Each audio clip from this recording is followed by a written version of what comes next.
What's going on, y'all? Just made it to Springfield, Missouri, and let me tell y'all, when I say I need a 34-hour reset, I don't have any time on my clock. So we're about to drop this trailer and we're about to go to the hotel because I got time.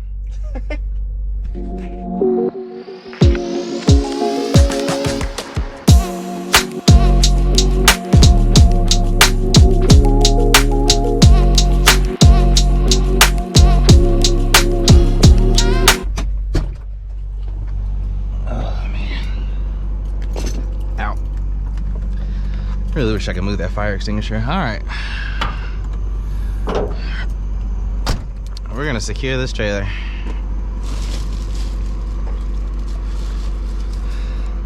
So, as y'all saw, I'm out of time. I got a hotel reservation, so basically I'm gonna drop my trailer here at my secret location that I have. And we're gonna lock this trailer up airtight. Make sure nobody messes with it, which it's a secure lot, it's gated, they got cameras, they got security going around, so it's all good. But I'm gonna lock my trailer anyway because that's my job. So first we're gonna apply this lock. Hopefully my key's in it still. Yep. I probably need to disconnect from this trailer too, huh? Now, I don't like this lock. One, it's heavy, which is good, I suppose. But two, there's like no easy way to like hook this on. You see what I mean? There's like no easy way to do this. Oh, there we go. Well, I'll be there. That's the easiest I made it. All right, that's secured. Got this secured already. Actually, I'm gonna double loop this like I'm supposed to.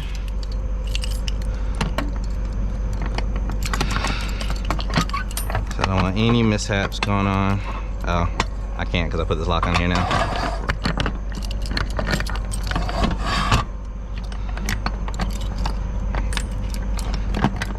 Alright, trailer double secured. Got my lock that I'm gonna keep with me. I don't have any extras of these.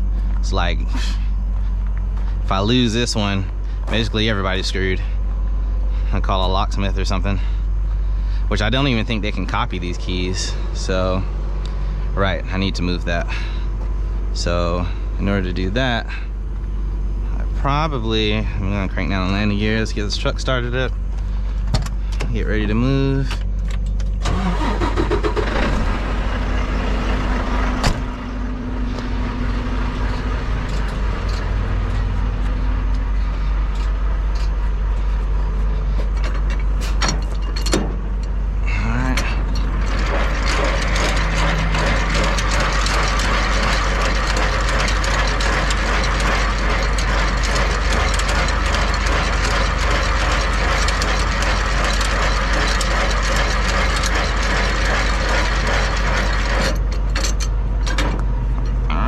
This on the ground.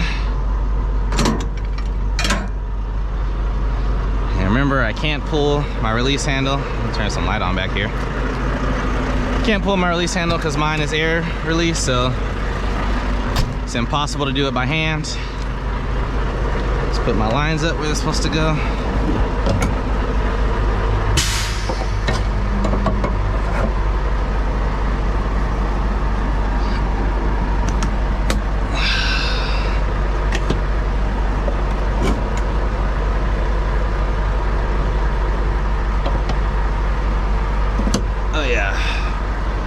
All right, honestly that can stay right there, it's not gonna fall. All right, let's get this trailer released.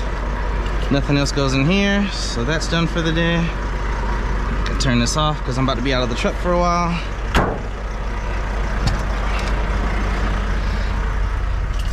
All right, so remember, or like I said, yeah, this will work. So I have a button here that releases my air release, or my release handle. I said it on my other video, but you know, a lot of people don't watch all of my videos, which is fine. Doesn't bother me. Drop my airbags, put the trailer on the ground.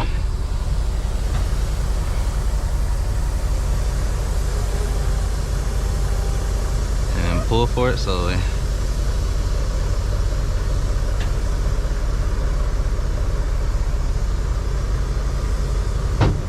There we go. Continuing to drive may invalidate your rest break, which is not complete. Which I already took a 30-minute break today, so I don't know why it's yelling at me. All right, let's go secure it up.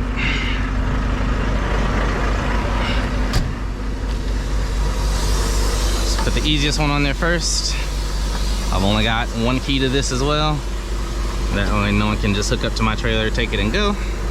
If this will fit on here. There we go.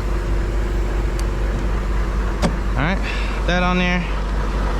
Then so no one hooks up to my trailer, I've got my kingpin lock. Now, as the name suggests, yes, it actually goes on the kingpin. Slide it on like that. Turn the key, take it out. Super simple, same thing as the other lock. Only got one key, and that's it. Trailer secured.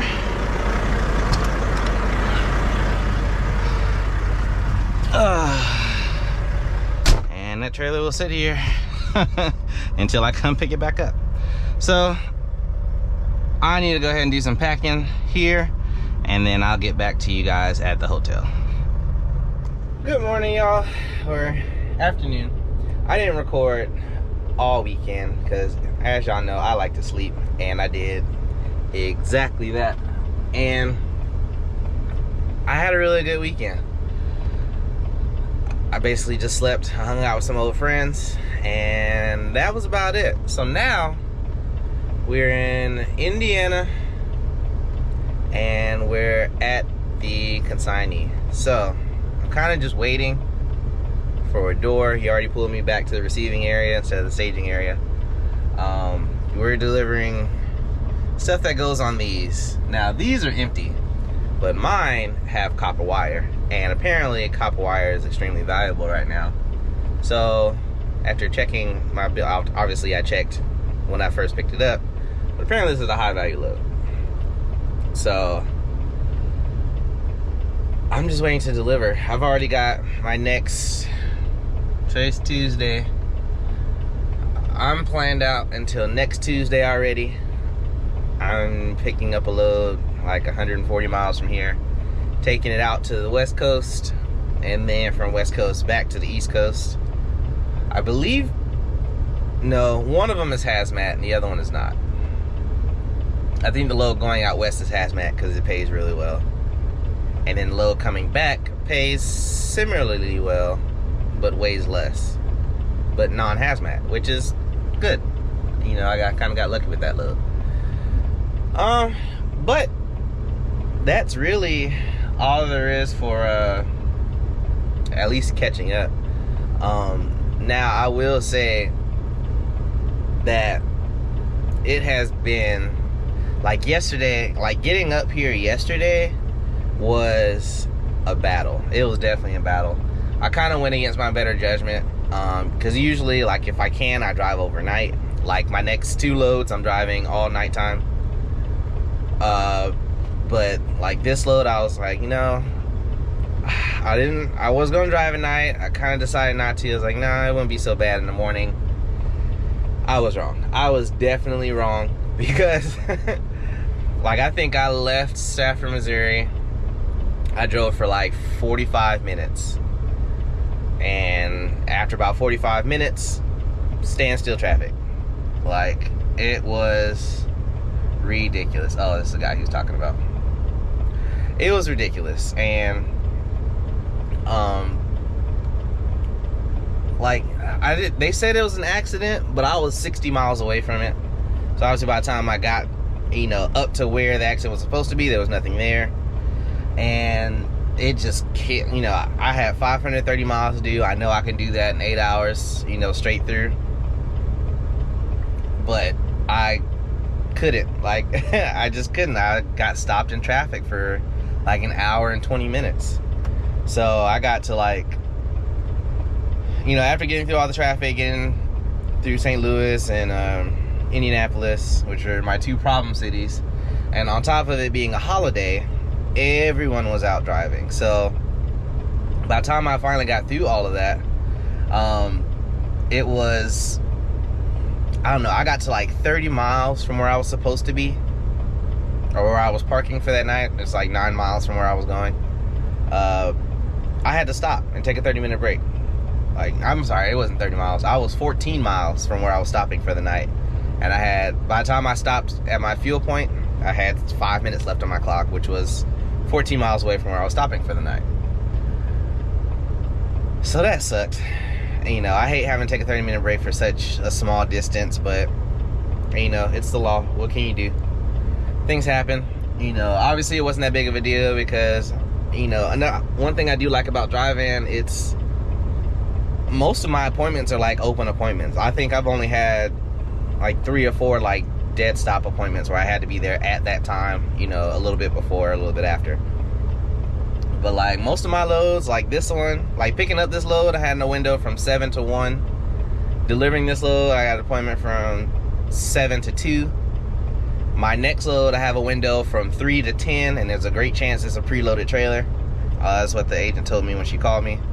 Or she called me back to follow up on the freight bill. She's like, it's a great chance we'll be able to preload this since you have a company trailer. I'm like, great. If not, no big deal.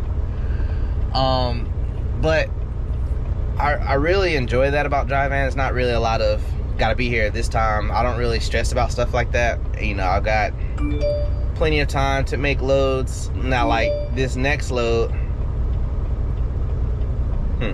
this next load is gonna be interesting. I'm pretty sure I have enough time.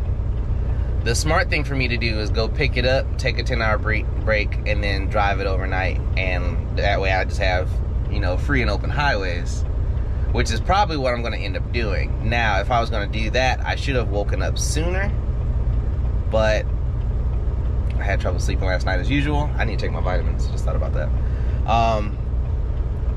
But I mean, obviously, I think I have a, you know, I'll be fine getting, because it's straight across 80. And I'm not too heavy enough to where I need to worry about the mountains. You know, I'm going to have to slow down in the mountains anyway, but it's not going to be like, you know, crawling up a mountain at 15, 20 miles an hour. Which, that's something I probably need to get. I'm probably going to look into increasing the horsepower on my truck. Only for the simple fact that, yeah, like, I know it's going to consume a little bit more fuel, but, you know, going through hills and stuff like that, I just don't like being a hazard. Stuff like, you know, I don't like being a hazard on the road, especially when there's no truck lane. I'm going to see about it. Now, last time I was at the dealership, they offered it, and with Volvos, they're kind of particular with their trucks, so like, it's by the VIN number. So I have to give them my VIN number, and they have to send my VIN number up to Volvo Corporate out in Europe, and they have to tell that shop how much horsepower they can increase my truck up to. I think I'm currently at 425, I believe. I'm at 425 horsepower. I mean, I really don't want, like, I don't want to get to the 500, 600, 700s. Like, I'm not trying to go that high. Just a little bit more than 425, which I believe it's actually a little less than that, actually. I'll have to go back in my title paperwork and figure it out. Anyway, I'm looking to get into that. It's practically almost the middle, or not the middle, it's still the beginning of September, but I've got about, I'm trying to stay out for another 2-3 weeks, and then I'm gonna take some home time. Now, when I take that home time, I'm probably gonna be down for 2 to 3 weeks. One of the reasons is I am putting my truck in the shop. Now, it doesn't really need a shop. I don't have any check engine lights, but I'm doing a whole bunch of preventive maintenance stuff. Like, I'm gonna get overhead done, get all my fluids flushed and cleaned out. I'm gonna get new belts put on the truck. What else? I need PM, oil change, chassis lube, stuff like that. I'm gonna have them look at my hazard light button again. because I had Springfield Volvo look at it and they said it was fine, but I have an issue with pressing. Like I sometimes have to press like 15-20 times for it to turn on, and then another 15-20 times for it to turn off. And trying to focus on doing that and driving is, you know, sometimes I got to turn it on when I'm driving, and it's just a pain to have to keep pressing over and over, and it's not working. Another thing is this wiper motor. So Volvos are notorious for having their wiper motors go out. I've had mine replaced on this truck. Me personally, I've had it replaced twice already, and the owner before me had it replaced once. So I see it's going out again. You know, sometimes when it's raining, my blades will get stuck for like half a second, and then start come like halfway down, get stuck again, and then finish, and then you try and cycle it to be like, okay, was that a fluke? And then it'll go all the way up, and then it'll get stuck for like 2 seconds, and then you press again, and it'll come down halfway, and then come down again. But then if you actually turn it on instead of just the press once to wipe, if you actually turn it on, it's fine until like the 3rd or 4th cycle, then it gets stuck again. I'm like, all right, I'm just gonna replace the wiper motor again. So I mean, I don't think that, looking back on that invoice, it's not too expensive, but the fact that I have to keep doing it is really annoying. So I'm gonna talk to Volvo Tech about that when I get to Atlanta. Outside of that, there's not really much going on right now. Like I said, I'm ready to get this stuff off my trailer. I don't really have to rush at all because I got that open window. So I'm kind of just relaxing for the day and just kind of see what the rest of it brings me. Like I said, I'm gonna go pick up that load if they have overnight parking, which I believe they do. You know, if it's not a preloaded trailer, I'm gonna see, you know, if they can't load my trailer until later, I'm gonna ask them if I can drop my trailer in the door and then, you know, take a 10-hour break bobtail. Then I'll go find my trailer later. You know, I've done that several times since I've been here at Landstar, and every customer's been completely fine with it, you know, which is kind of weird because like sometimes they don't, like, now obviously if they're not busy, they'll be like, no, can't do that. But if they're busy, like, I'm gonna technically I'm supposed to be there like 7 p.m. to go pick up my load. So by the time I get there, I mean, I'm waiting on the door right now, but if I would have left right now, I would get there at 3:30. So that's 4 hours that I'll have to wait for a door. So I'm just asking them if I can drop the trailer, if they'll load it, and then, you know, put the, you know, situate the trailer where they need it to be, like as far as bills, placards, stuff like that. And, you know, I'll just pick it up after I finish another 10-hour break.